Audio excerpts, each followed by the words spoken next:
ওকে, আশতাতাল লিউরাউ। ওকে, তা টান আছে, আশতাতাল লিউরাউ একসাথে। ওকে, আলহামদুলিল্লাহ, বাকিটা সহি আমার দৃষ্টিতে। জি, আরেকজন তিলাওয়াত করবেন নিজ ইচ্ছায়।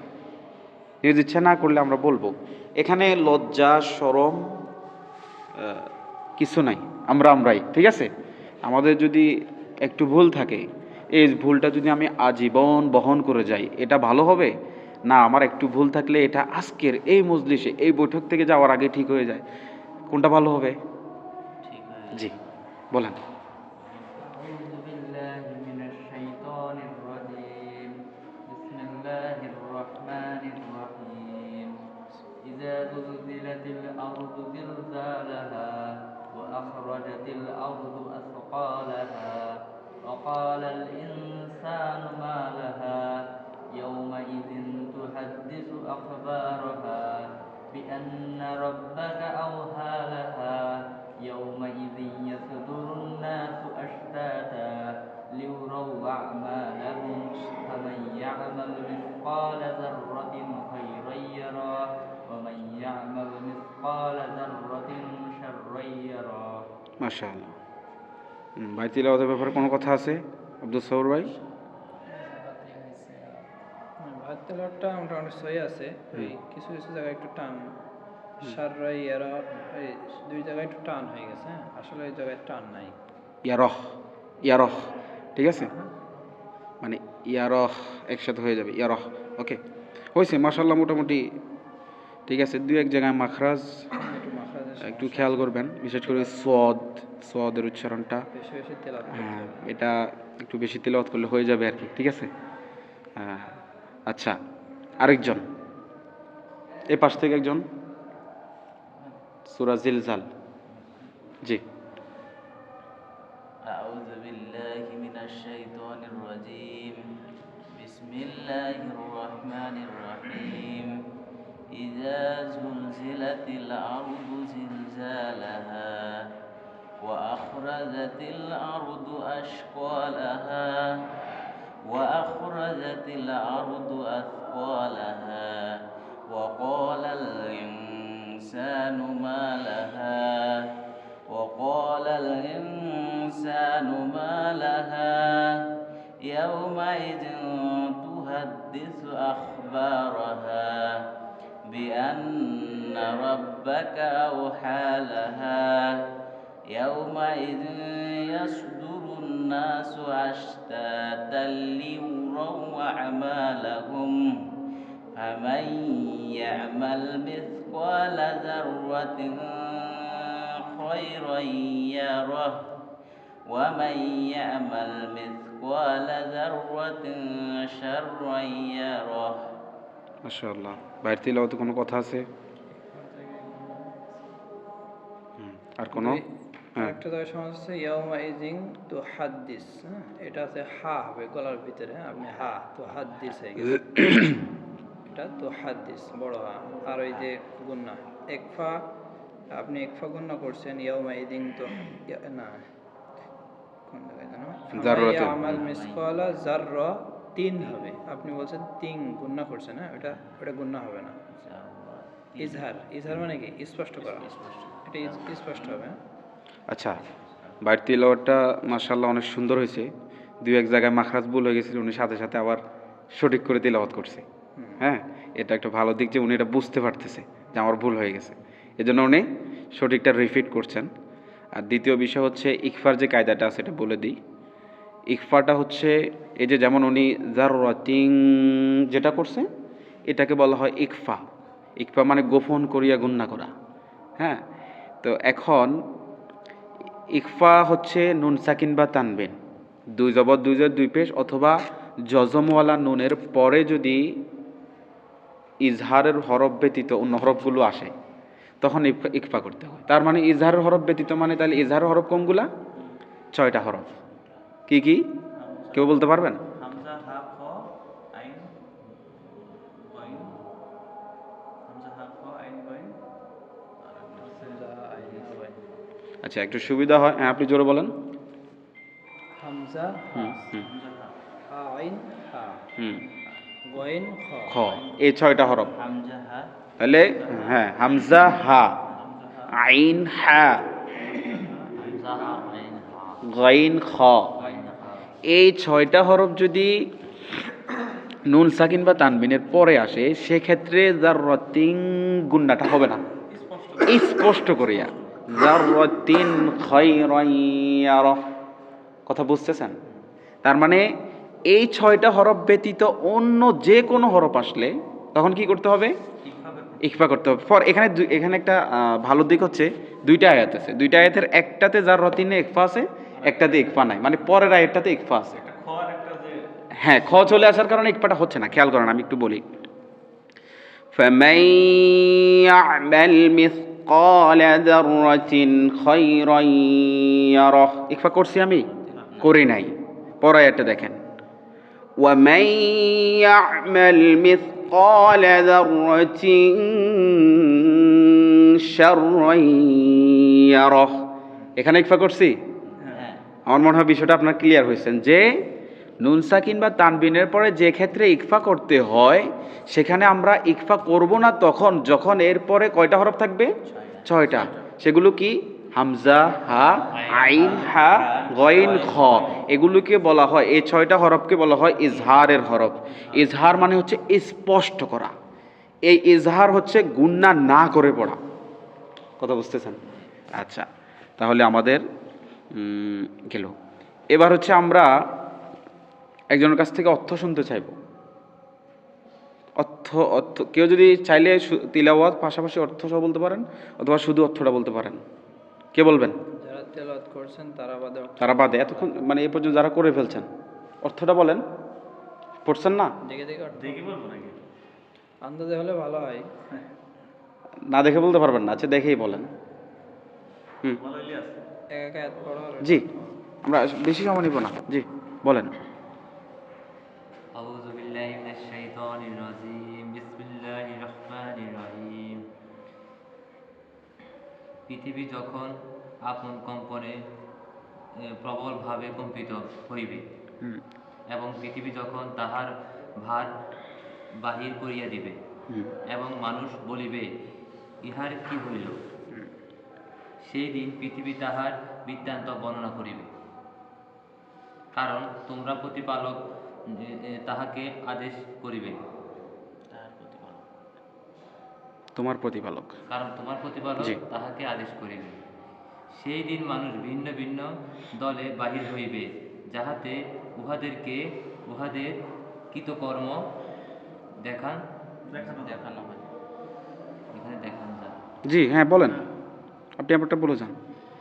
কেহ পরিমাণ সৎকর্ম করিলে সে তাহা দেখিবে, হুম, এবং কেহ পরিমাণ অসৎকর্ম করিলে সে তাহাও দেখিবে। মাশাআল্লাহ। আচ্ছা, আমরা তাহলে এই সূরাটা অর্থটাও শুনলাম, তিলাওয়াতও শুনলাম, অর্থও শুনলাম। তো আচ্ছা, এবার আমি একটু আমাদের মূল আলোচনার দিকে যাই। সেটা হচ্ছে, আমরা আজকের আমাদের যে সূরাটা নির্ধারিত, এই সূরাটার নাম কি ছিল? সবাই বলেন একটু, মানে আপনার কথা বললে আমি কথা বলতে সুবিধা হবে। সূরা জিলজাল। তো আমরা এই সূরাকে সূরা জিলজাল নামে জানলেও এখানে লেখছে বাংলায় জেলজাল। আচ্ছা, যাই হোক, এই সূরার মূলত নামটা হচ্ছে আজ-জালজালা, সূরাতু জালজালা। কি? জালজালা, ঠিক? তো সহজের জন্য জিলজালও বলা হয়, অসুবিধা নাই, ঠিক আছে? অথবা এভাবে বলতে পারি, এই সূরার আরেক নাম জালজালা, ঠিক আছে? আচ্ছা, এই সূরাটা হচ্ছে কুরআনুল কারীমের 99 নম্বর সূরা। কত নম্বর সূরা? 99 নম্বর সূরা। এই সূরাটাতে আয়াত আছে 8টা। কয়টা? 8টি আয়াত আছে। এই সূরাটা হচ্ছে মাদানী সূরা। কি সূরা? মাদানী সূরা। এবং কি মুফাসসিরিন কেরামের বক্তব্য আছে যে সূরাতুন নিসা নাজিল করার পর আল্লাহ তাআলা সূরা জিলজালটা নাজিল করেছেন, ঠিক আছে? তো এই সূরার মূল বিষয়বস্তু হচ্ছে, আচ্ছা, এই সূরাতে শব্দ আছে 36টা। কয়টা? 36টা শব্দ আছে। আর বর্ণ আছে 156টা। কয়টা?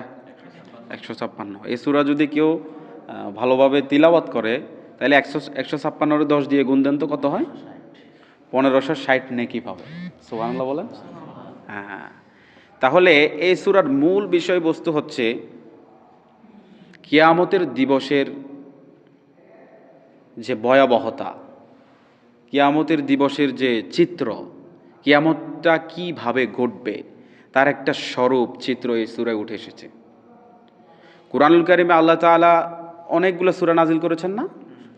এর ভিতর বেশ কিছু সূরা সেগুলো হচ্ছে কিয়ামত কেন্দ্রিক, হাসর কেন্দ্রিক, কিয়ামতের পরের অবস্থা কেন্দ্রিক। বিশেষ করে কিয়ামত কেন্দ্রিক অনেকগুলো সূরা আল্লাহ নাজিল করেছেন। এর ভিতর সূরাতু আল কিয়ামাহ নামে একটা সূরা আছে, এর ভিতরে সূরাতু আল গাশিয়াহ নামে একটা সূরা আছে, এর ভিতরে সূরা কিয়ামতের দিন কিভাবে আঘাত হানা হবে সূরাতু আল কারিয়াহ নামে একটা সূরা আছে, এরপরে সূরাতু আল জিলজাল নামে সূরা আছে, সূরাতু আল ইনফিতার নামে সূরা আছে, সূরাতু আল ইনশিকাক নামে সূরা আছে, আরো সূরা আছে। আমরা যেগুলো বলছি এগুলো সব হচ্ছে কিয়ামত কেন্দ্রিক, কিয়ামত কেন্দ্রিক সূরা। যেদিন কিয়ামত কায়েম হবে সেদিনের অবস্থা কেমন হবে, কিভাবে কিয়ামত হবে, কিয়ামতটা আসলে কিভাবে ঘটবে তার চিত্রটা এই সূরাগুলোতে। কেউ যদি কিয়ামতকে দেখতে চায়, কেউ যদি কিয়ামত সম্পর্কে জানতে চায়, কেউ যদি কিয়ামতকে বুঝতে চায়, এই সূরাগুলো যদি তিলাওয়াত করে তার সামনে কিয়ামতের একটা চিত্র উঠে আসবে, সে বুঝতে পারবে, সে অনুধাবন করতে কিছুটা হলে সমর্থ হবে যে কিয়ামতের দিনের ভয়াবহতা এমন হবে। ক্লিয়ার? জি। এখন আসেন আমরা জিলজাল বলছি, আমরা বলছি সূরার নাম সূরা আজ-জালজালা।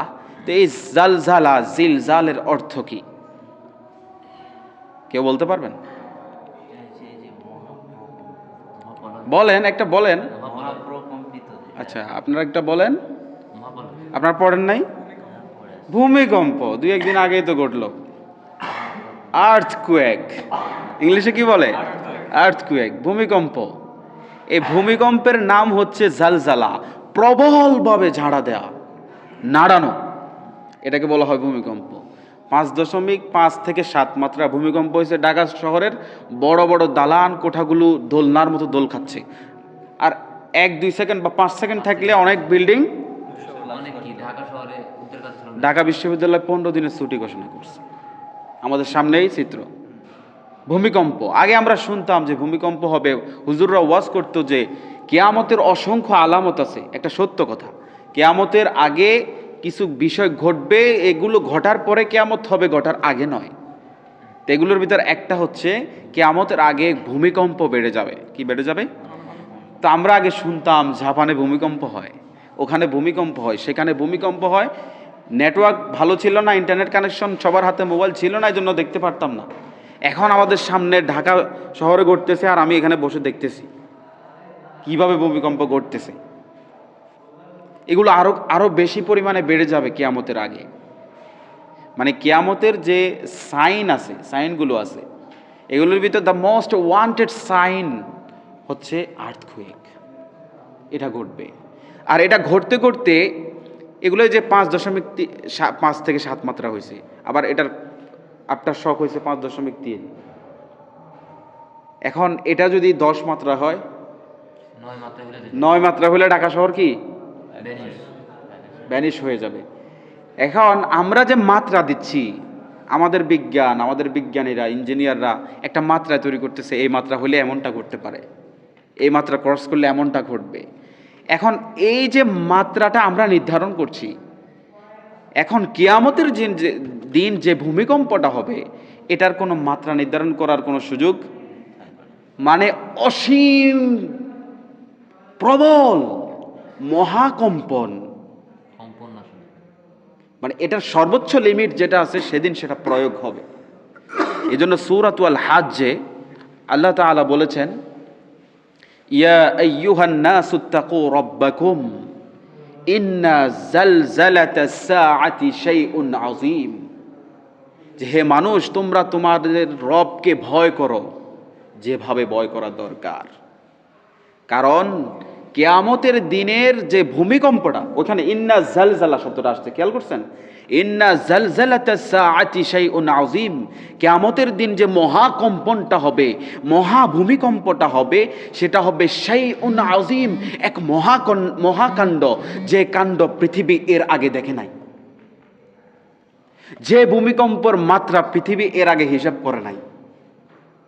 এর পরের আয়াতে আল্লাহ বলছেন যে এই ভূমিকম্পের ফলে গর্ভবতী মহিলারা তাদের গর্ভপাত ঘটে যাবে। চিন্তা করতে পারছেন? গর্ভবতী মহিলাদের কি হয়ে যাবে? গর্ভপাত ঘটে যাবে। তো আল্লাহ তাআলা ভূমিকম্পগুলো কেন দেন? মানুষ যেন হুঁশিয়ার হয়ে যায়, মানুষ যেন ঠিক হয়ে যায়, মানুষ যেন খারাপ থেকে ভালোর দিকে আসে, মানুষ যেন গুনাহ থেকে আমলের দিকে আসে, মানুষ যেন বিশ্বাস করে আল্লাহ একজন আছেন। আল্লাহ রসুল যে বলেছেন ভূমিকম্প ঘটবে, হবে, এটা যে হয়, এটা মাঝে মাঝে আল্লাহ দেখাই দেন। আমার ভাই শুরুতে বলেছেন যে ভূমিকম্প তখনই একটা অঞ্চলে, একটা জায়গায় ভূমিকম্প তখনই প্রকম্পিত হয় ওই জায়গার মানুষগুলোকে আল্লাহ সতর্ক বার্তা দেওয়ার জন্যই, যখন ওই জায়গায় গুনাহের পরিমাণ বেড়ে যায়, যখন ওই জায়গায় জেনা ব্যভিচার বেড়ে যায়, যখন ওই জায়গায় সমকামিতার মতো গুনাহ শুরু হয়। এটা সত্য, এটা সত্য। সমকামিতা ঢাকাতেও প্রমোট করা হচ্ছে। সমকামিতার কারণে লূত আলাইহিস সালামের জাতিকে আল্লাহ এভাবে ধরে উল্টাই দিয়েছে। এই ভূমিকম্প হচ্ছে আমাদের জন্য সতর্কবার্তা। কি সতর্কবার্তা? এই সূরার 1 থেকে 3 নম্বর আয়াতে আল্লাহ তাআলা আয়াতের মাধ্যমে মহাকম্পনের যে হুঙ্কার এটা দিয়েছেন, যে মহাকম্পনটা এভাবে হবে। অর্থের দিকে আমি যাচ্ছি একটু পরে। 4 থেকে 5 নম্বর এই আয়াতে পৃথিবীর সাক্ষ্য ও প্রত্যাদেশ, পৃথিবী সাক্ষী দিবে কার আদেশে, সেটা বর্ণিত হয়েছে। আর 6 থেকে 8 নম্বর আয়াতে মানুষের জীবনের কর্মের চূড়ান্ত বিচার, চূড়ান্ত ফলাফল কিভাবে দেওয়া হবে সেটা বর্ণনা করা হয়েছে। সম্মানিত ভাইয়েরা, তা আমরা আলোচনার দিকে যাচ্ছি। তো প্রথমে আমরা কয়েকজন থেকে তিলাওয়াত শুনেছি, কয়েকজন ভাইয়ের তিলাওয়াত সহি আছে আলহামদুলিল্লাহ, কয়েকজনের 2-1 জায়গায় আমরা সেটা সাথে সাথে বলে দিয়েছি যে এখান দিয়ে ঠিক করে নেবেন। তো আমি চাইবো আমার সাথে একবার সবাই তিলাওয়াত করুন, এরপর আমরা আলোচনার দিকে ঢুকছি ইনশাআল্লাহ। আমার ভুল হলেও বলে দিয়েন, ঠিক আছে? ওকে, আচ্ছা, আরেকটা বিষয় বলে দিই। কুরআনুল কারীম তিলাওয়াত করার ক্ষেত্রে আউযু বিল্লাহি মিনাশ শাইতানির রাজিম যেটা আমরা পড়ি, এই আউযু বিল্লাহ পড়াটা কি ওয়াজিব? কি আউযু বিল্লাহ পড়তেই হবে। কুরআনুল কারীমে আল্লাহ তাআলা এটা ঘোষণা দিয়ে বলে দিয়েছেন, ফাইযা ক্বরা'তাল কুরআনা ফাসতাঈয বিল্লাহি মিনাশ শাইতানির রাজিম, যে যখনই তুমি কুরআন তিলাওয়াত করতে যাবে তখনই তুমি শয়তান থেকে আল্লাহর কাছে আশ্রয় চেয়ে নেবে। ফাস্তাঈজ, আউযু বিল্লাহ পড়ে নেবে। আল্লাহ যেহেতু বলছেন এজন্য এটা ফরজ, ওয়াজিব। কথা বুঝতেছেন? আর এটা বলছি কেন, আমাদের অনেকে তিলাওয়াত করতে বললে শুধু বিসমিল্লাহ পড়ে শুরু করে দেয়। জি না, বিসমিল্লাহ পড়াটা সুন্নত। বিসমিল্লাহ না পড়লে কোনো গুনাহ হবে না, কিন্তু আউযু বিল্লাহ না পড়লে আপনার গুনাহ হতে পারে। কথা বুঝতেছেন? জি, আচ্ছা, একটু আগে যেহেতু আউযু বিল্লাহ বলে ফেলছি এই জন্য বিসমিল্লাহ দিয়ে শুরু করছি, ক্লিয়ার করছি। ওকে, বিসমিল্লাহির রহমানির রহিম। বিসমিল্লাহির রহমানির রহিম। টানবেন, আমি যেখান দিয়ে যেভাবে টানি টানবেন, আমি যেভাবে উচ্চারণ করি সেভাবে উচ্চারণ করার চেষ্টা করবেন। হুবহু, কি হুবহু। ওকে, ইয়েস। ইযা যুলজিলাতিল আরদু জিলজালাহা, ইযা যুলজিলাতিল আরদু জিলজালাহা। আরেকটু ক্লিয়ার করছি। আরবিতে 2টা হরফ, জাল, কি নরম না? আরেকটা হচ্ছে ঝা, ঠিক আছে? একটাকে আপনি খুবই আদর করে উচ্চারণ করতে হবে, জাল, ইযা। খেয়াল করেন, ইযা, জিহ্বার আগাটা সামনের 2 দাঁতের মাথায় একটু লাগবে, জাল। যা। খেয়াল করতেছেন? আদর করে যেন হরফটা ব্যথা না পায়। কথা বুঝতেছেন?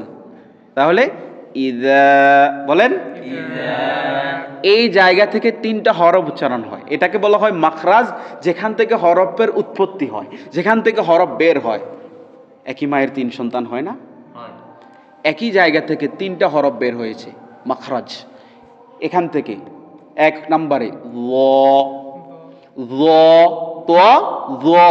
এটা হচ্ছে জিহ্বার আগার সামনের 2 দাঁতের আগার সাথে ল। বলেন জাল, মানে জোয়াটা গোল ছিল, একটু মেলছি আর যা হয়ে গেছে উচ্চারণটা। কথা বুঝতেছেন? আর একটা হচ্ছে সা, সা, সা।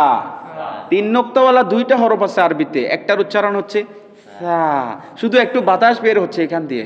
আর একটা হচ্ছে তা, বুঝতেছেন? সিফাতের ক্ষেত্রে এটাকে বলা হয় তাফাশি। কি? তাফাশি। সাফের আওয়াজ শুনছেন আপনারা কখনো? ভিডিওতে হইলে তো শোনা যায়, তাই না? এই যে এইটা হচ্ছে শিনের সিফাত, তাফাশি। 3 নোক্তা আছে, কিন্তু আবার আরেকটা 3 নোক্তা আছে, এটাতে যদি আপনি এই আওয়াজ প্রয়োগ করেন তখন আপনার উচ্চারণ অর্থ সব ভুল হয়ে যাবে এবং কি গুনাহগার হওয়ার সম্ভাবনা আছে। সেটা হচ্ছে সা। বুঝতেছেন? সা। ঠিক আছে? তাহলে আমরা এখানে জাল দেখাইতে গিয়ে 3টা দেখাই দিছি। তাহলে তার মানে আমি প্রথমটা উচ্চারণ করতেছি খুবই নরমভাবে, আলতোভাবে, ইদা। মনে থাকবে? এরপরে যে আমি ঝুল বলতেছি, সূরার নাম কি বলছি? কোন সূরা পড়তেছি আমরা? জিলজাল। এটা কিন্তু নরমটা দিয়ে না, এটা হচ্ছে জিহ্বার আগাটা নিচের দাঁতের আগার সাথে লাগবে। বুঝতেছেন? তার মানে এখানে 2টা হরফের কিন্তু ভ্যারিয়েশন হয়ে যাচ্ছে, পার্থক্য হয়ে যাচ্ছে, এবং কি এই পার্থক্যের কারণে অর্থ চেঞ্জ হচ্ছে। নাহলে একই অর্থ হয়ে যাবে, কেউ যদি ইযা যুলজিলাতিল বলে ফেলে, অর্থটা কি হয়ে যাবে? পরিবর্তন হয়ে যাবে। এজন্য পরের ঝুল বলেন, এটা আমি বোঝানোর জন্য একটু সহজভাবে বলে থাকি। সেটা হচ্ছে, নরমটা তো আমরা বলে দিলাম, ঝাটা এই যে এই জিহ্বাটা এখান দিয়ে ঝা, বলেন তো ঝা, ঝা। অনেক সময় তরকারিতে বেশি ঝাল হলে মা গো মা কি ঝাল বলে না? এই যে কি ঝাল যে একটু ইয়ে করে বলে, এটা হচ্ছে ঝার মাখরাজ। মনে থাকবে? ভুলেও ভুলা যাবে না। কি বলছি? ভুলেও ভুলা যাবে না।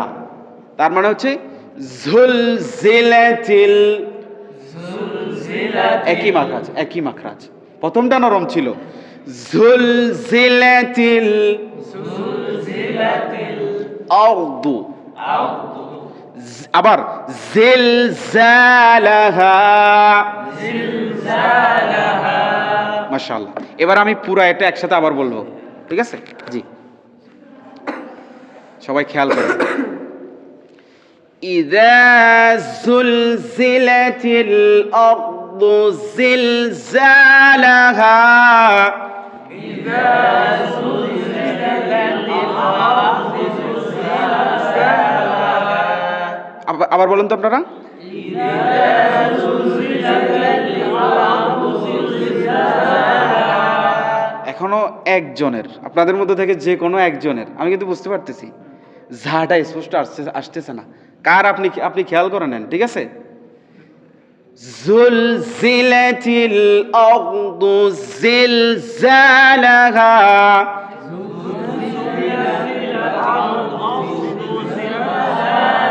এখানে আমরা যে হরফের নামগুলো পড়ি, বা, তা, সা, জাল, ঝা, এই যে নামগুলো পড়ি, নামগুলো মুখ্য উদ্দেশ্য না, উচ্চারণটা মুখ্য উদ্দেশ্য। এই যে ঝুল জি, এই যে একটা আওয়াজ আসতেছে, এই আওয়াজটাই এখানে মূল উদ্দেশ্য। ক্লিয়ার? ইযা যুলজিলাতিল আরদু জিলজালাহা। ইযা যুলজিলাতিল আরদু জিলজালাহা। মাশাআল্লাহ, ম্যাক্সিমাম ক্লিয়ার হয়ে গেছে। এই আয়াতের অর্থ হচ্ছে, আল্লাহ তাআলা বলছেন, যখন পৃথিবীকে ঝাঁকুনি দেয়া হবে। কি দেয়া হবে? কম্পিত করা হবে। এ পর্যন্ত বলে যথেষ্ট ছিল না? কথা বুঝেন। আল্লাহ তাআলা যদি বলতেন ইযা যুলজিলাতিল আরদু, আর কিছু বলার প্রয়োজন ছিল না, যে ভূমিকম্প হবেই, মহাকম্পন শুরু হবেই, the earthquake will be started, ওকে, যে ভূমিকম্প হবেই, ইযা যুলজিলাতিল আরদু বললেই যথেষ্ট ছিল। কিন্তু আল্লাহ এই যে ইযা যুলজিলাতিল আরদু পর্যন্ত বললে বর্তমান ভূমিকম্পগুলোকে বোঝায়। কথা বুঝতেছেন? এত মাত্রা, কিছু ক্ষয়ক্ষতি হয়েছে, আরো কিছু ভালো আছে। কিন্তু পরের শব্দ যখন দিয়ে দিয়েছেন জিলজালাহা, ভূমিকম্প শুধু হবে না, হওয়ার মতো হবে। মহাকম্পন শুধু হবে না, হওয়ার মতো হবে, এটা ঘটবে। এখন কিছু ভালো আছে, কিছু ধ্বংস হয়েছে, তখন কিছু ভালো থাকার আর সুযোগ থাকবে না, পুরাটাই ধ্বংস হয়ে যাবে। কথা বুঝতেছেন? এই জন্য পরের শব্দটা আল্লাহ তাআলা অতিরিক্ত প্রয়োগ করেছেন, ইযা যুলজিলাতিল আরদু জিলজালাহা। বলেন, ইযা যুলজিলাতিল আরদু জিলজালাহা। মাশাআল্লাহ। পরের আয়াতে যাচ্ছি আমরা, খেয়াল করেন। ওয়া আখরাজাতিল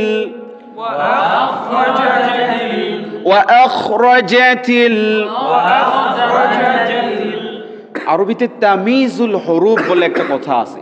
আমরা যে একটু আগে ভ্যারিয়েশন অফ লেটার্স দেখাচ্ছিলাম আপনাদেরকে, যে জাল, ঝা, জিমের উচ্চারণ হচ্ছে এখানে। এবার কিছুটা কাছাকাছি না? এই জিমের উচ্চারণটা, এটা দেখাইছি উপর থেকে, এটা দেখাইছি নিচ থেকে, এটা মাঝখান থেকে। কথা বুঝতেছেন? এটা শক্ত করে জিম বলেন তো, জিব্বার মাঝখানটা ঠিক উপরে লেগে যাবে। জিম। আমাদেরকে কেউ ডাকলে আমরা বলি না জি, এটাই জিমের উচ্চারণ। এবার এটাকে আমরা যদি জবর দিয়ে দিই যা, ওকে, আর জের দিয়ে দিলে তো আগেরটাই জি, পেশ দিয়ে দিলে জু, জুর সাথে মিলবে না, আগের যে নরম করে বলছি ওটার সাথে মিলবে না। যুলজিলাতি, এই জুর সাথে মিলবে না, এটা শক্ত করে হবে। তাহলে ওয়া আখরাজাতিল, বলেন জিমের উচ্চারণ ক্লিয়ার। ওয়া আখরাজাতিল আরদু,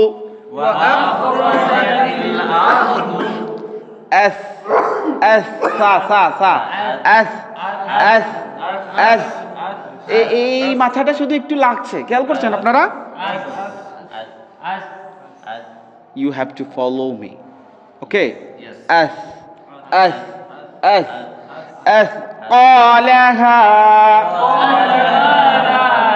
أثقالها وأخرجت الأرض أثقالها। এবার একসাথে বলি, وأخرجت الأرض أثقالها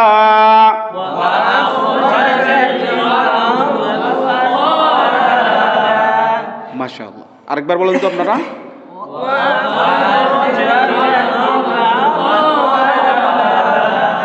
প্রিয় ভাইরা, অনেকে পড়তেছেন, কেউ মনে পড়তেছেন। এখানে আসলে গলাটা ছেড়ে দিতে হবে, আওয়াজটা বাড়াতে হবে, তাহলে আমাদের জিনিসটা ক্লিয়ার হয়ে যাবে, ঠিক আছে? যদি ভিতরে পড়ি এটা ক্লিয়ার হবে না। وأخرجت الأرض أثقالها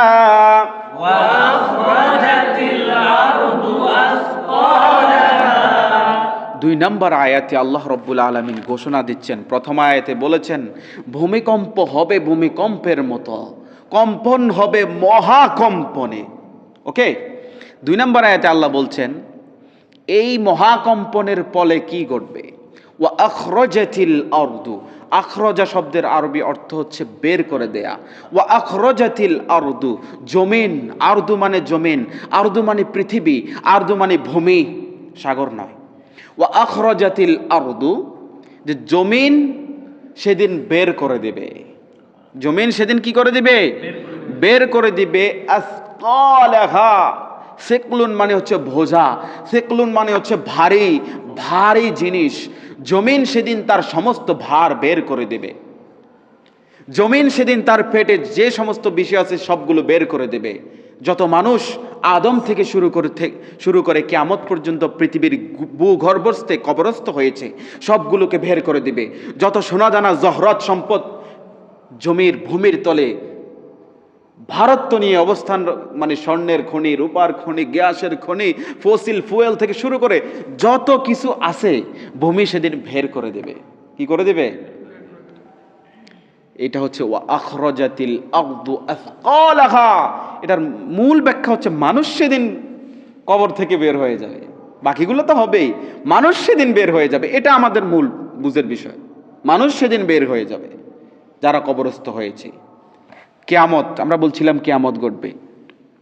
সূরাতু আজ-জুমার শেষ দিকে আল্লাহ তাআলা বলেছেন ওয়া নুফিখা ফিস সূরি ফাসাইকা মান ফিস সামাওয়াতি ওয়া মান ফিল আরদি ইল্লা মান শাআল্লাহ সুম্মা নুফিখা ফীহি উখরা ফাইদা হুম কিয়ামুন ইয়ানজুরুন। এই আয়াতের ব্যাখ্যা হচ্ছে এটা যে কিয়ামতের দিন সিংহায় দুইবার ফুৎকার দেওয়া হবে। প্রথমবার যখন ফুৎকার দেওয়া হবে পুরো পৃথিবী ধ্বংস হয়ে যাবে।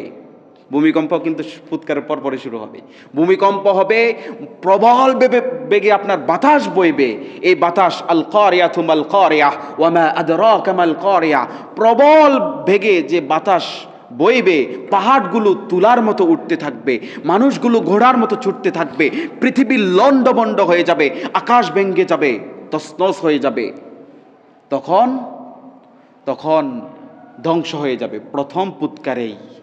এরপর আল্লাহ বলছেন সুম্মা নুফিখা ফীহি উখরা, দ্বিতীয়বার যখন সিংহায় ফুৎকার দেওয়া হবে ফাইদা হুম কিয়ামুন ইয়ানজুরুন, আদম থেকে এ পর্যন্ত যতগুলো ভূগর্ভস্থ হয়েছে, আবার আজকে কিয়ামতের দিন সহ যতগুলো ভূগর্ভস্থ হয়েছে ফাইদা হুম কিয়ামুন ইয়ানজুরুন, সবাই উঠে দাঁড়িয়ে যাবে। সুবহানাল্লাহ বলেন না? সবাই উঠে দাঁড়িয়ে যাবে। ওয়া আখরাজাতিল আরদু আসকালাহা, জমিন এর ভিতরে আজকের আগে পর্যন্ত যত কিছু ছিল সবকিছু বমি করে বের করে দিবে। আজকে কিয়ামতের সাথে সাথে যতগুলো ভূমির ভিতরে চলে গেছে সেগুলোও উঠে দাঁড়িয়ে যাবে। হাদিসে আল্লাহর নবী বলেছেন ইউবআসু কুল্লু আবদিন আলা মা মাতা আলাইহি, মানুষ যে অবস্থায় মারা গেছে সে অবস্থায় তার পুনরুত্থান ঘটবে। সিংহার ফুৎকারের সাথে সাথেই বের হয়ে যাবে। জমিন তাকে আর রাখবে না, জমিন তাকে আর রাখবে না। ব্যাখ্যার দিকে এখনো যাচ্ছি না। 3 নম্বর আয়াত আল্লাহ রাব্বুল আলামিন বলেছেন, জি খেয়াল করেন, ওয়াকালাল ইনসানু, এই নুন জজম আছে, নুনে সাকিন। আমরা শুরুতেই তিলাওয়াত শোনার সময় বলে দিয়েছি যে তিলাওয়াতের ক্ষেত্রে ইখফা বলে কিছু একটা আছে, গোপনে গুণনা করতে হয়। শুধুমাত্র আরবি 29টি হরফের ভিতর 6টা হরফ বাদে অন্য যে কোনো হরফ আসলে সেখানে গুণনা করতে হয়। সিন আসছে, হামজা, হা, আইন, হা, গাইন, খ তো আসে নাই, তার মানে ইখফা করতে হচ্ছে। কথা খেয়াল করেন। এজন্য ওয়াকালাল খেয়াল করছেন, আমি সহজে বোঝানোর জন্য বলি, স্বাভাবিকভাবে রস্বই দন্ত ন দিলে উচ্চারণ কি হয়? ইন, ইন হয় না? এখন এটাকে যদি আমি ইখফাতে রূপান্তরিত করতে চাই তখন হবে ENGLISH, উচ্চারণ কি? ইংলিশ। এই যে লিস্টটা বাদ, তাহলে কি থাকে? খালেদা জিয়ার ভাষণ শুনছেন আপনারা? উনি কিভাবে বলে? খুবই সুন্দর করে বলে ইনশাআল্লাহ। শুনছেন আপনারা? এটা ইকফা, এটা ইকফা। ভাষার খেয়াল করেন, ইংরেজি মানে দন্তনটাকে যদি আপনি অনুসারে পরিবর্তন করে দিতে পারেন এটা ইকফা হয়ে যায়। বাংলা, কথা খেয়াল করেছেন? বাংলা ইকফা হয়ে গেছে। ইনসানু, কথা বোঝা যাচ্ছে আমার কথা? ওয়াকালাল ইনসানু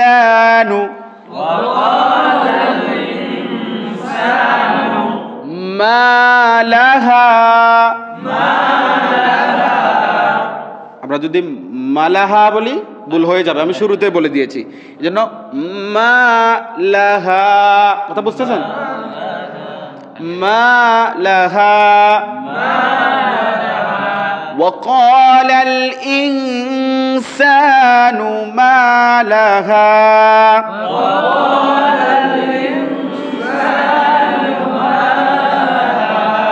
মাশাআল্লাহ, যতজন উচ্চারণ করেছেন সবার শুদ্ধ হয়েছে, কানে আসলে বুঝতে পারি। ঠিক আছে, এই আয়াতের অর্থ হচ্ছে আল্লাহ রব্বুল আলামিন বলছেন এই যে ভূমিকম্প ঘটবে, ঘটার মতো এই যে জমিন তার ভিতরে সব কিছু বের করে দিবে, কিছুই রাখবে না, এরপরে যারা দাঁড়িয়ে যাবে, কিয়ামুন ইয়ানজুরুন, মানুষ যখন দাঁড়িয়ে দেখতে পাবে এগুলা, কত সাজানো গোছানো একটা দেশ ধ্বংস করে দিল ছাত্ররা। শুনছেন আপনারা একটা বাক্য?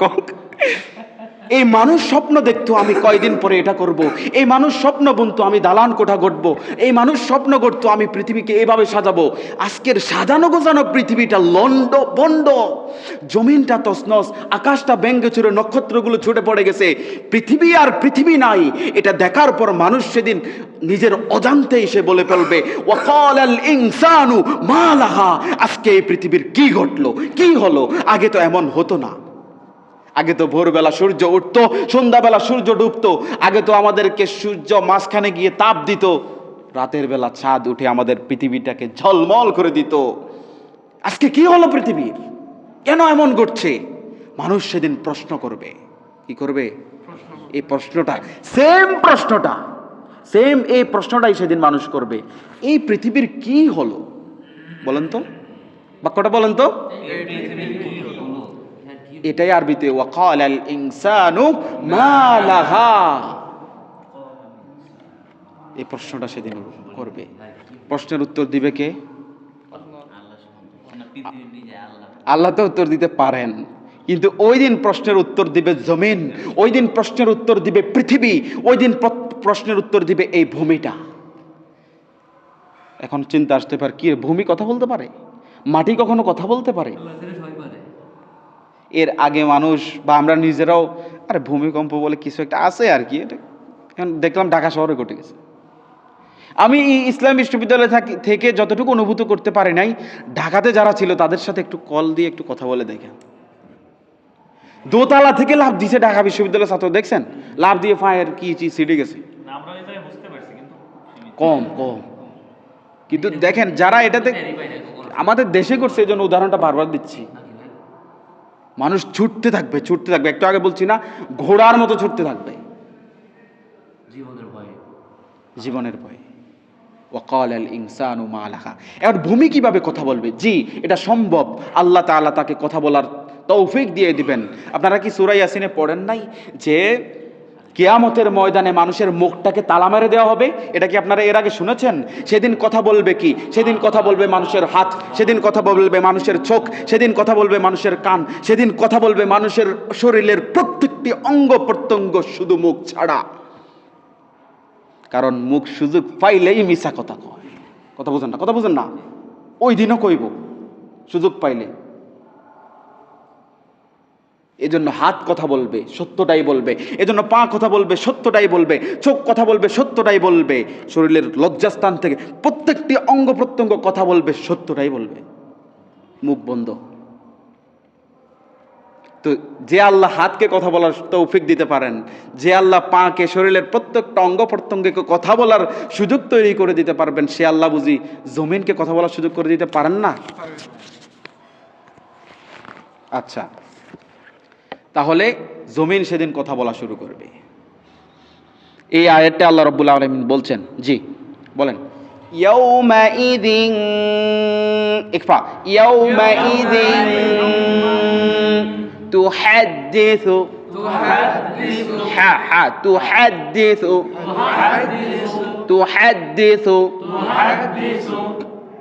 আখবারাহা يومئذ تحدث أخبارها। এই আয়াতে আল্লাহ রাব্বুল আলামিন বলছেন ইয়াউমাইযিন, ওই যে মানুষ বলবে কি হলো আজকে পৃথিবীর, সেদিন আল্লাহ বলছে সেদিন ইয়াউমাইযিন, সেদিন তুহাদ্দিসু, কথা বলবে কে? পৃথিবী কথা বলবে। আখবারহা, এখানে খবরুহা বলে নাই।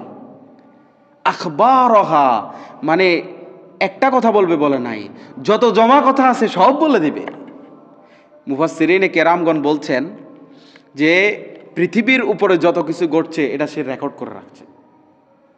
কি করে রাখছে? জমা করে রাখছে। সেদিন মানে রেকর্ড সিস্টেমটা চালু করে দেওয়ার মতো সে কথা বলা শুরু করবে। মানুষ যখন বলবে আরে কি ঘটলো, তখন পৃথিবী বলা শুরু করবে হাযা ইয়াউমুদ্দিন, এটাই সেই দিন। আর আইতাল্লাযী ইউকাযযিবু বিয়াউমিদ্দিন, যে দিনকে মানুষ অস্বীকার করত, এটাই সেই দিন। জমিন কথা বলবে, আরো যা বলার সব বলে দিবে, যা ঘটেছে এতদিন সব বলে দিবে।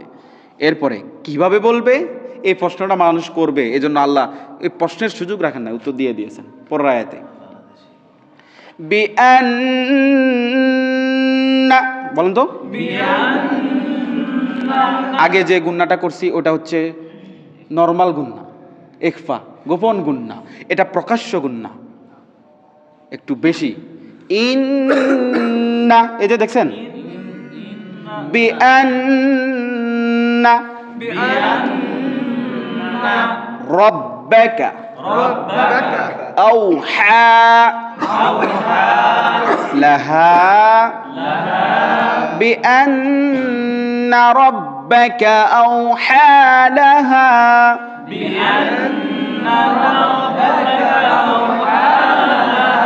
মাশাআল্লাহ। আয়াতে আল্লাহ বলছেন জমিন এজন্য কথা বলতে পারবে, জমিন এভাবেই কথা বলতে পারবে কারণ বিআন্না রাব্বাকা, তোমার রব, তোমার প্রভু, তোমার আল্লাহ আওহা লাহা, তাকে কথা বলার জন্য আদেশ দিবেন, তাকে কথা বলার সুযোগ তৈরি করে দেবেন। এজন্য জমিন সেদিন কথা বলা শুরু করবে।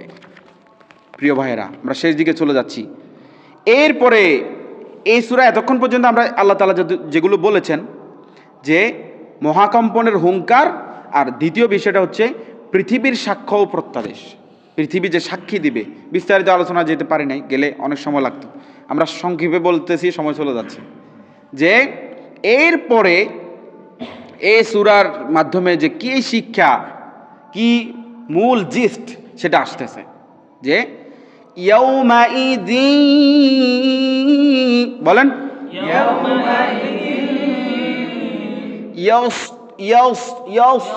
صاد اوكي يصدر الناس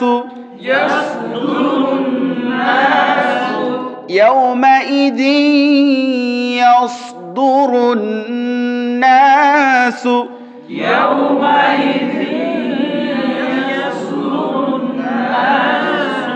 أشتاتا। কেউ যদি এখানে থামে তাহলে তাটা টানতে হবে, আর না থামলে আপনাকে যেটা বলছি আশতাতাল্লি, ওরাও একসাথে হবে। কেউ যদি থামে আশতাতা, ওকে জি। আমরা এখন থামবো না, একসাথেই বলবো, খেয়াল করেন। লিউরাউ আ'মালাহুম, আমি পুরো এটা একসাথে বলছি। يومئذ يصدر الناس أشتاتا ليروا أعمالهم يومئذ يصدر الناس أشتاتا ليروا أعمالهم। আপনি এখনো তাল বাদ দিয়েছেন। তাল গাছ দেখেছেন?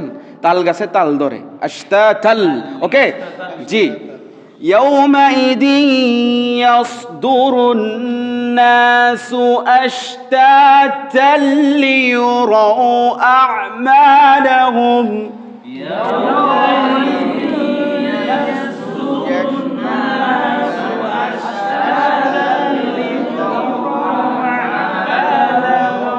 আল্লাহ তাআলা বলছেন সেদিন মানুষ দলে দলে ভাগ হয়ে যাবে, সেদিন মানুষ দলে দলে ভাগ হয়ে যাবে, যাতে করে তাদেরকে তাদের নিজ কর্মকাণ্ড দেখানো হয়।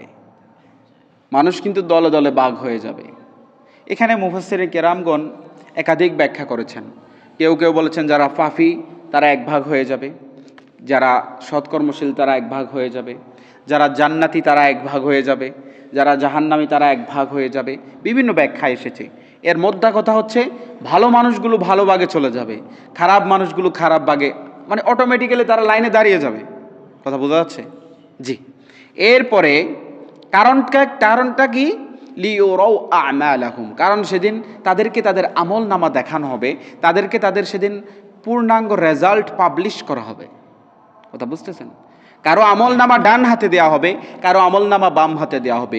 যার আমল নামা বাম হাতে আসবে সে জান্নাতে যাবে, যার আমল নামা বাম হাতে আসবে সে জাহান্নামে চলে যাবে। কথা বুঝতেছেন? তার মানে মানুষগুলো ভাগ হয়ে যাবে এবং কি তাদের আমল নামা তাদেরকে দিয়ে দেওয়া হবে। এবং কি এই আমল নামার যে রেকর্ড ফাইল, এই রেকর্ড ফাইলে তার জীবনের খুঁটি নাটি ছোট বড় বিন্দু মাত্র বিষয়ও বাদ দেওয়া হবে না। এটা সামনে আসতেছে কুরআনুল কারীমে সূরা বনি ইসরাইল, সম্ভবত আল্লাহ তাআলা সূরাতুল আল কাহফ, আল্লাহ তাআলা বলেছেন ইকরা কিতাবাকা কাফা বিনাফসিকাল ইয়াউমা আলাইকা হাসিবা। এই যে লিউরাউ আমালাহুম, আমলটা তার হাতে এভাবে ধরিয়ে দেওয়া হবে, দিয়ে বলবে ইকরা, পড়ো, কিতাবাকা, এটা তোমার রেকর্ড ফাইল, এটা তোমার আমল নামা, কাফা বিনাফসিকাল ইয়াউমা আলাইকা হাসিবা, এটা দেখলেই তুমি বুঝবে তুমি কি জান্নাতি নাকি তুমি জাহান্নামী। কথা বুঝতেছেন? মানুষ তো এটা দেখে আশ্চর্য হবে, হায় রে, আমার জীবনের ছোট একটা বিষয় বাদ দেওয়া হয় নাই, বড় একটা বিষয় বাদ দেওয়া হয় নাই। মা লিহাযাল কিতাব লা ইউগাদিরু সগীরাতান ওয়ালা কাবীরাতান ইল্লা আহসাহা। এটা কেমন কিতাব, এটা কিভাবে সংরক্ষণ করা হলো? আমার জীবনের ছোট থেকে ছোট বিষয় বাদ দেওয়া হয় নাই, আমার জীবনের বড় থেকে বৃহৎ বিষয় এখানে বাদ দেওয়া হয় নাই। মানুষের বক্তব্যটাই কোরআনে আল্লাহ দিয়ে দিয়েছে। পরের আয়াতে আল্লাহ বলছেন فَمَن يَعْمَلْ مِثْقَالَ ذَرَّةٍ বলেন فَمَن يَعْمَلْ مِثْقَالَ ذَرَّةٍ। এই তিন বলে দেরি করা যাবে না। তিন কত টাকা? তিন। রোল নাম্বার কত? তিন। কেউ কি বলে তিন বললে কি বলবে মানুষ? আরে এই যেখানে ইজহার হবে, যেখানে ইকফা হবে না, গুন্না হবে না, সেখানে স্পষ্ট, কোনো দেরি হবে না। স্পষ্ট করিয়া তাড়াতাড়ি পড়িতে হয়, স্পষ্ট করিয়া তাড়াতাড়ি। তাহলে ফামান ইয়ামাল মিসকালা যাররাতিন, فَمَن يَعْمَلْ مِثْقَالَ ذَرَّةٍ খায়রান ইয়ারাহ। এটা ক্লিয়ার? তার মানে আমরা দুইটা একসাথে বলতে পারছি তো? আচ্ছা ভাই, আমাকে 10টার ভিতরে শেষ করতে বলছে, আমি আর 5 মিনিট নিব, সূরাটা শেষ করে দিই, ঠিক আছে? জি। ফামান ইয়ামাল মিসকালা যাররাতিন খায়রান ইয়ারাহ। فَمَن يَعْمَلْ مِثْقَالَ ذَرَّةٍ خَيْرًا يَرَهُ। পরে একটা সেম, শুধু এখানে 3 জায়গাটায় গুণনা করে নেই, এখানে 3 জায়গাটা গুণনা হবে। কথা বুঝতেছেন? জি। ওয়ামান ইয়ামাল মিসকালা যাররাতিন শাররান ইয়ারাহু। وَمَن يَعْمَلْ مِثْقَالَ ذَرَّةٍ شَرًّا يَرَهُ। আল্লাহ রাব্বুল আলামিন বলছেন ফামান ইয়ামাল মিসকালা যাররাতিন খায়রান, যে কোনো ব্যক্তি ইয়ামাল আমল করেছে, মিসকালা যাররাতিন, এই যাররা শব্দের অর্থ ইমাম কুরতুবী রহমাতুল্লাহ আলাইহি বলেছেন, যদি জমিনে এভাবে হাত মারা হয়, আবার হাতটা তুলে ফেলা হয়, হাতে ওই যে বালু জাতীয় কিছু ছোট ছোট ছোট ছোট লাগবে না, এটাকে বলা হয় যাররা। প্রত্যেকটা ছোট ছোট এই বিষয়গুলোকে অণু অণু অণুবীক্ষণ যন্ত্রের নাম শুনেছি না আমরা? এই যে অণু পরিমাণ, ছোট্ট পরিমাণ, বোঝানোর জন্য বলা হয় সরিষা দানা পরিমাণ। যদি কেউ ভালো কাজ করে থাকে, পুণ্যের কাজ করে থাকে, নেকের কাজ করে থাকে, ইয়ারহ, সে দেখতে পাবে। একটু আগে আমি বলে দিয়েছিলাম যে তার আমলনামা দেয়া হবে, সে নিজেই বলবে আমার জীবনের ছোট বড় কিছুই বাদ দেওয়া হয় না। এর সে কথাটাই এখানে আবার রিপিট হচ্ছে, ভালো কাজ যদি অনুপরিমাণ করা হয় সেটাও সেদিন সে দেখতে পাবে, সেটার প্রতিদানও তাকে সেদিন দেওয়া হবে। সেম ভাবে ওয়ামান ইয়ামাল মিসকালা যাররাতিন শাররান ইয়ারাহ, একইভাবে যদি কেউ অনুপরিমাণ, সরিষা দানা পরিমাণ যদি কেউ পাপ কাজ করে থাকে, খারাপ কাজ করে থাকে, তাও সে দেখতে পাবে। সম্মানিত ভাইয়েরা, আমরা আজকের এই সূরা থেকে যে বিষয়গুলা জানলাম, যে এই সূরার মূল বিষয় হচ্ছে ভূমিকম্প, এই সূরার মূল বিষয় হচ্ছে কিয়ামত। কেন এই সূরাগুলো, কিয়ামত বিষয়ে আরও কয়েকটা সূরা আমি বলে দিচ্ছি, এগুলো কেন দিয়েছেন আল্লাহ? যেন মানুষ অ্যালার্ট হতে পারে, সতর্ক হতে পারে, ফিরে আসতে পারে। মানুষ ভুল করবে। এই সূরাটা যখন নাজিল হয়েছে, আমি তো নাজিলের বিষয়টা বলি নাই, এই সূরাটা যখন নাজিল হয়েছে, হ্যাঁ, আল্লাহ তাআলার রসুলের সাহাবী হযরত আবু বকর রাদিয়াল্লাহু তাআলা আনহু কান্না করতে করতে অবস্থা শেষ। তখন আল্লাহর রসুল সাল্লাল্লাহু আলাইহি সাল্লাম তাকে বলল যে, আবু বকর, এই সূরাটা হচ্ছে এমন একটা সূরা, এটা শুনে তুমি কান্না করতেছো, অথচ তোমরা যদি গুনাহ না করতে তাহলে আল্লাহ তাআলা এমন একটা জাতি তৈরি করে দিতেন, এরা গুনাহ করতে আবার মাপ চাইতো, আল্লাহ মাফ করে দিতেন। এটা আল্লাহ পছন্দ করেন। তার মানে এই যে ভূমিকম্প দিছে, এটা আমাদেরকে অ্যালার্ট হওয়ার জন্য, তওবা করার জন্য আল্লাহ সুযোগ দিয়েছেন। আরেকটা হাদিস এসেছে হযরত আব্দুল্লাহ ইবনে আমর ইবনে আস থেকে, এক সাহাবী আল্লাহর নবীর কাছে আসি প্রশ্ন বলল যে, ইয়া রাসূলুল্লাহ আকরিনি ইয়া রাসূলুল্লাহ, হে আল্লাহ রসুল, আমাকে কিছু পড়িয়ে দেন। আমরা অনেক সময় বলি না, হুজুর আমাকে এটা শিখাই দেন, এভাবে যাই বলল, হুজুর আমাকে কিছু শিখাই দেন, পড়িয়ে দেন। তখন আল্লাহ রসুল তাকে বললেন যে, তুমি আলিফ লাম র দ্বারা যে সূরাগুলো শুরু হয়েছে সেখান থেকে 3টা সূরা পাঠ করো। তো বললো, ইয়া রাসূলুল্লাহ, আমার তো বয়সও হয়েছে, আমার স্মৃতিশক্তিও লোপ পেয়েছে, জিহ্বাও মোটা হয়ে গেছে, এখন চেষ্টা করলেও কাজ হয় না। তখন উনি বললেন, হামিম দিয়ে শুরু হয়েছে এরকম 3টা সূরা বলো। উনি আবার আগের মতো একই কথা বললেন। উনি বললেন, তাহলে মুসাব্বিহাত, সাব্বাহা, ইউসাব্বিহু দিয়ে শুরু হয়েছে এরকম 3টা সূরা বলো। তখন উনি আবারও একই ওজর পেশ করলেন। তখন আল্লাহ রসুল তাকে এই সূরাটা শিখিয়ে দিলেন। সুবহানাল্লাহ বলেন। এই সূরাটা শিখিয়ে দেওয়ার পর ওই ব্যক্তি বলল যে, লা আযীদু বা'দাহা, আমি এরপর আর কিছু শিখবো না, এটাই আনা।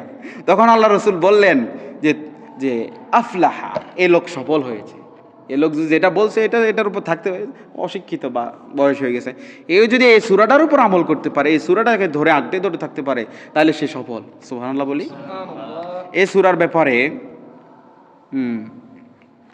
সূরার ব্যাপারে আল্লাহর নবী নিজে অন্য একটা হাদিসে বলেছেন, বিশেষ করে এই সূরার শেষ 2টা আয়াতের ব্যাপারে, যে আল আয়াতুল ফাজাতুল জামিআ, যে অনন্য আয়াত, এই আয়াতের বিকল্প আর আয়াত হতে পারে না। তো আল্লাহ রাব্বুল আলামিন আমাদেরকে এই সূরা থেকে যে কথাগুলো আমি বলেছি, আমি সহ আপনাদের সবাইকে বুঝে আমল করার তৌফিক দান করুন, আমিন। আবারও সবাই উপস্থিত থাকার জন্য ধন্যবাদ। আমরা এই ধরনের কোরআনের তালিমের আয়োজনগুলোতে উপস্থিত থাকলে আমাদের লস হবে না ইনশাআল্লাহ। ঠিক আছে।